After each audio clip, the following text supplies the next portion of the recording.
श्री गणेशाय नमः. गरुडे केली आगमन श्रीराम देखुनी सावधान. वानरा आले स्फुरण करती गर्जना हरिनामे. जी रडत होते का? रडत होते. त्याच्यामुळं राम पडला, लक्ष्मण पडला, वानर संग पडले. आता कसं होईल? रावण येईल, आपल्याला मारीन, वाचू देणार नाही, जगू देणार नाही. ही चिंता होती का? चिंता शेकडे चतुराई, दुःख शेकडे शरीर. हिची चिंता होती का? ही चिंता हरपली. कशामुळे हरपली? गरुड हा एक वैद्य आला, एक मोठा हुशार आला किंवा प्राणदाता आला. त्यानं भगवान चंद्राला उठविलं, औषध दिलं, काय करायचं ते केलं, तो निघून गेला. आणि राम उठून ज्यावेळेस उभा राहिला, राम लक्ष्मण, त्यावेळेस वानराची अवस्था काय झाली असेल? आमच्या माऊलीनी सच्चिदानंद बाबा घरातून उचलली होती पुढं चौघाच्या खांद्यावर, आणि ईसाव्याला टेका लावली. आणि सच्चिदानंद बाबा उठून बसले. मग त्याचे मागत त्या असतात का? लवकर निघा.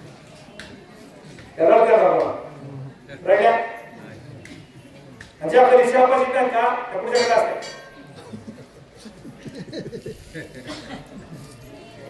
त्या सर्व मंडळी हसायला लागली सच्चिदानंद बाबाची. तशी राम उठल्यावर सर्व वानर बुडिया पताका तोरणे करती कथा गाती गाणे नाचती आनंद कल्लोळी पवित्र गाणे नामावली रे.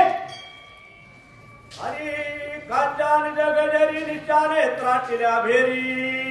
ताल घोळ मृदंग मोहरी शंख वानरी सुरिलेसे.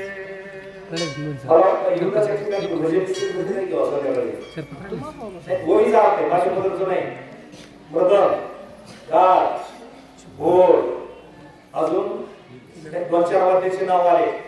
सगळे वाजवायला चालू केले. पाटील नाचताना त्याच्यातच मजा येते ना. नाचताना टाळ, मृदंग, घंटी, विणा असं वाजलं का की आपोआप अंधाराचं बघा माणसाचं आपोआप डोलतच. देव सुद्धा डोलतो, देव नाचतो. देव नाचला का कोणासाठी? कोणाच्या? आपण नाचतो त्याच्यात काय नवरे.